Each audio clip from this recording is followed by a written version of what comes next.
Welcome to my YouTube channel the কি of technical success. আজকের ইলেকট্রনিক্সের পার্ট 3, যেখানে আলোচনা করার কথা ছিল ইলেকট্রনিক্সের রেকটিফায়ার ডায়োড। সাবস্ক্রাইব নাও। প্রথমে জানতে হবে যে what is rectifier. Rectifier is an electrical device that convert an alternating current into a direct current by one or more PN junction diode. তো এখানে কি বলেছে না, এটা একটা ইলেকট্রিক্যাল ডিভাইস যেটা কি করবে না, সেটা হচ্ছে অল্টারনেটিং কারেন্ট অর্থাৎ এসিটাকে ডিসিতে কনভার্ট করবে by the PN junction or diode. এখানে এই রেকটিফায়ার জানতে হলে কিছু পিএন জাংশনের স্পেশাল ক্যারেক্টার জানতে হবে। আমরা প্রথম কি জেনেছিলাম না, একটা ডায়োড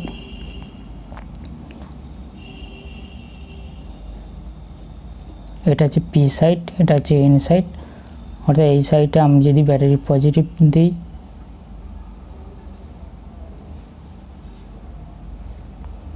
আর এই সাইডে যদি নেগেটিভ টার্মিনাল অ্যাড করা হয়, তাহলে এটা কি ছিল না, কারেন্টটা এইভাবে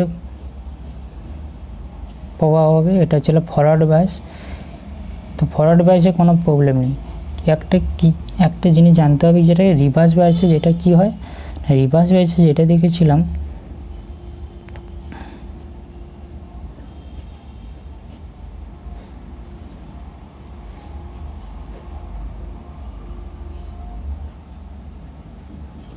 রিভার্স বায়াসের ক্ষেত্রে কী হয়েছিল না, এন সাইডে কী হচ্ছে পজিটিভ দিয়েছে আর পি সাইডে হচ্ছে নেগেটিভ অ্যাড করা হয়েছে। সেক্ষেত্রে কী দেখা যাচ্ছিল না, এটা জাংশনটাকে ব্রেক করছিল না। তখন কী হচ্ছিল না, এই যে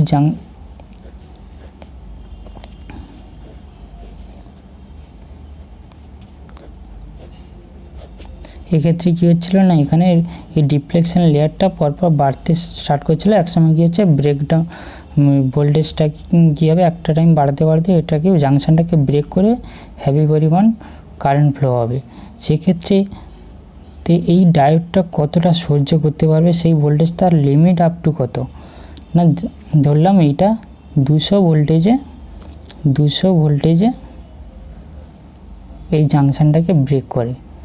তো আপ টু 200 ভোল্টেজে এই জাংশনটাকে ব্রেক করতে পারে। তাহলে আমি বলতে পারি করে, তাহলে 195.99 ভোল্টেজে পর্যন্ত এই জাংশনটা ভাঙে না, অর্থাৎ 200 ভোল্টেজে ভাঙে। ঠিক তার আগের মুহূর্ত পর্যন্ত এই ডায়োডটা বেয়ার করতে পারে।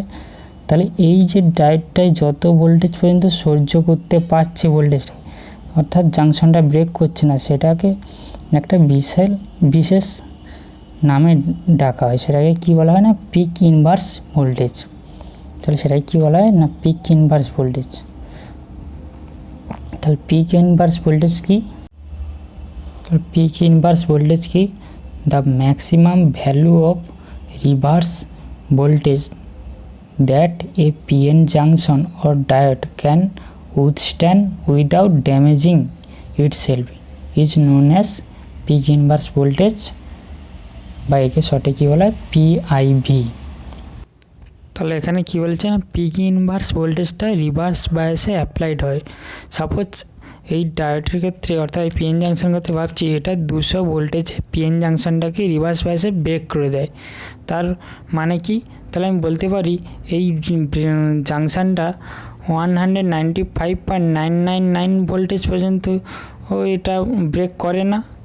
বোঝা গেছে? তাহলে 200 ভোল্টেজ ঠিক আগের মুহূর্তটা, অর্থাৎ 195.999 ভোল্টেজ পর্যন্ত এই ডায়োডটাকে সহ্য করতে পারে। এটাই হচ্ছে এর ম্যাক্সিমাম ভোল্টেজ এটা সহ্য করতে পারে।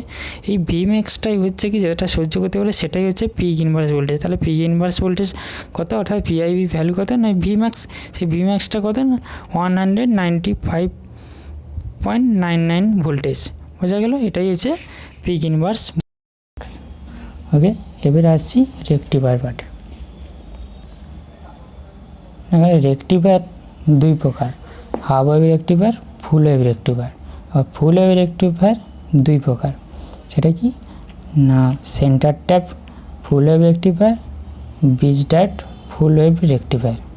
ঠিক আছে, এবার আজকে আমরা পড়ব হাফ ওয়েভ রেকটিফায়ার। আমি কী করলাম, একটা ডায়োড নিলাম, ডায়োডটা সাপ্লাই কী দিলাম না এসি ভোল্টেজ সাপ্লাই দিলাম। এসি ভোল্টেজে একটা কি এসি ভোল্টেজ সাপ্লাই দিলাম। এসি ভোল্টেজে পালসেটিং হয়, সাইন ওয়েভ, তোমরা দেখেছো এটা। তো এখানে এই রেকটিফায়ার হওয়ার পর সেটা কি হবে না, রেকটিফায়ার আমি কী বলেছিলাম মানে এসি দিয়েছি, সেটাকে ডিসিতে পরিণত হবে। সেই ডিসিটা একটা লোড থ্রু আমি দেখিয়েছি এখানে, ঠিক আছে।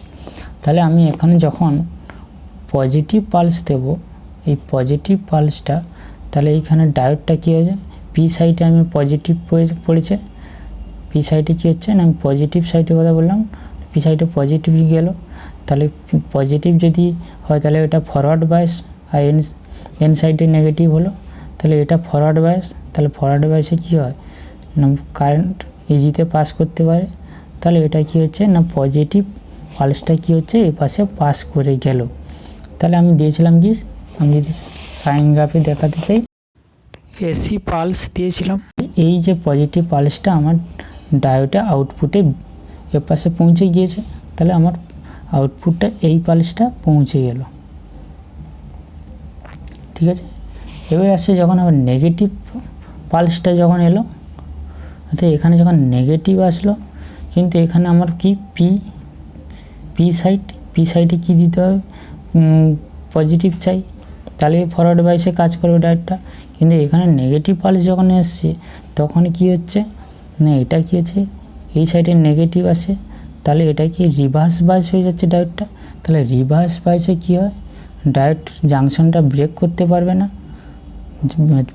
ডিফ্লেকশন লেয়ারটা পরপর বাড়তে থাকবে। তাহলে এখানে এই নেগেটিভ পালসটা এপাশে এই আউটপুটে আসতে পারবে না। তাহলে এই নেগেটিভ পালসটা কি তাহলে আউটপুট আসতে পারবে কি, আসতে পারবে না। তাহলে এটা কি এই অংশটা তাহলে কি হলো, নেগেটিভ পালসটা গ্যাপ থেকে গেল। আবার যখন পজিটিভ পালস দেওয়া, আবার যখন ফের সাইন ওয়েভে পজিটিভ পালস এলো, এই পজিটিভ পালস এলো, ঠিক আবার কী হবে, এই পাশে পজিটিভ পাস করলে পি সাইডে পজিটিভ, তাহলে পি সাইডে পজিটিভ মানে কি ফরওয়ার্ড বায়াস। তাহলে এই পজিটিভ পালসটা কী হবে, তাহলে ইজিতে পাস করতে থাকবে, হলো। তাহলে এই নেগেটিভ সাইডটা কিন্তু এখানে পাস করতে পারলো না, এটা গ্যাপ থেকে গেল। দেখো তাহলে ডিসি আমরা গ্রাফ কি জানি, ডিসির গ্রাফটা ঠিক স্ট্রেট হওয়া চাই, কিন্তু এখানে দেখো ডিসিটা এসে ডিসির কিন্তু এখানে একটা পালসেটিং হয়ে যাচ্ছে, তাই না। এখানে একটা পালসেটিং আসছে, অর্থাৎ এর আউটপুটটা কী হচ্ছে পালসেটিং ডিসি। তাহলে এই পালসেটিং ডিসির মধ্যে কিন্তু নেগেটিভ কম্পোনেন্ট নেই, শুধুমাত্র পজিটিভ কম্পোনেন্ট রয়েছে। কিন্তু এই অল্টারনেটিং কারণে পজিটিভ নেগেটিভ এরকম ছিল, কিন্তু এক্ষেত্রে শুধুমাত্র পজিটিভগুলো পাস করেছে, এটাই ছিল রেকটিফায়ার। এই যে আউটপুটে আমি কি দেখলাম, পজিটিভ এসছে, নেগেটিভগুলো আউটপুটে কনভার্ট হতে পারেনি। তাহলে আমি বলতে পারি এই গ্রাফটা ছিল আমার ইনপুট, অর্থাৎ এই এসি কম্পোনেন্টটা, আর এটা হচ্ছে আমার আউটপুট।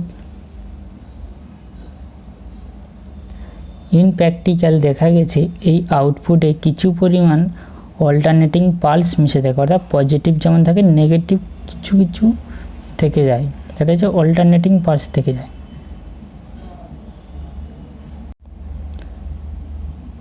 এই আউটপুটে যে ডিসি এসছে, এটা হচ্ছে কি বললাম না পালসেটিং ডিসি।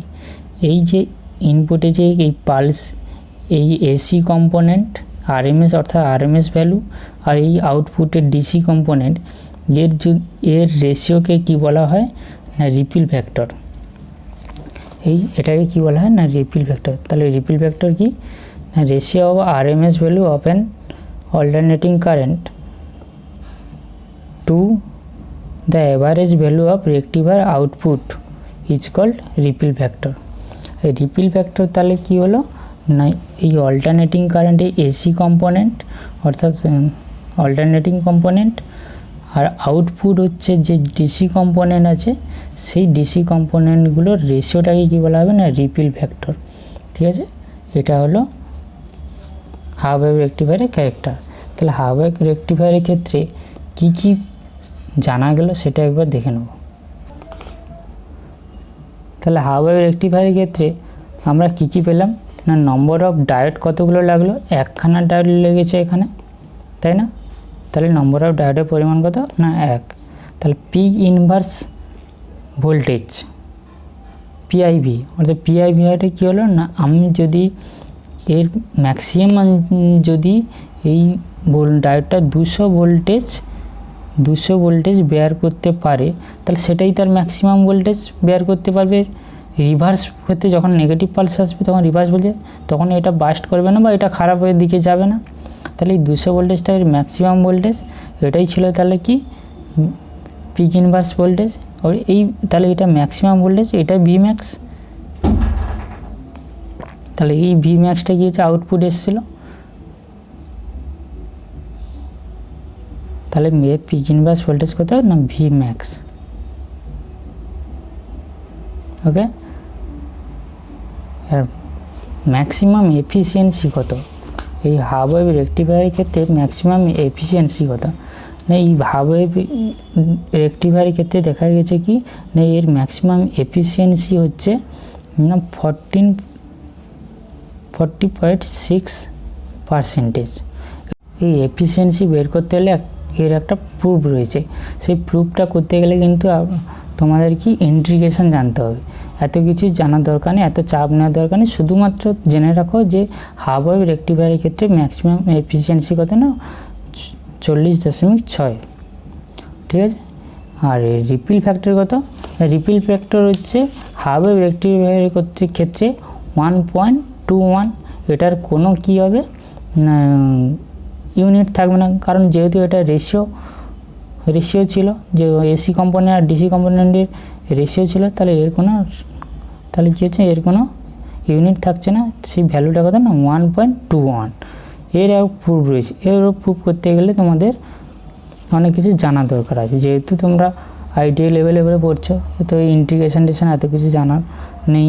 অতএব ছাড়ো, এইটুকু জেনে রাখো যে এর রিপিল ফ্যাক্টরের ভ্যালু হচ্ছে 1.21 হাফ ওয়েভের ক্ষেত্রে এবং ম্যাক্সিমাম এফিসিয়েন্সি 14.6%।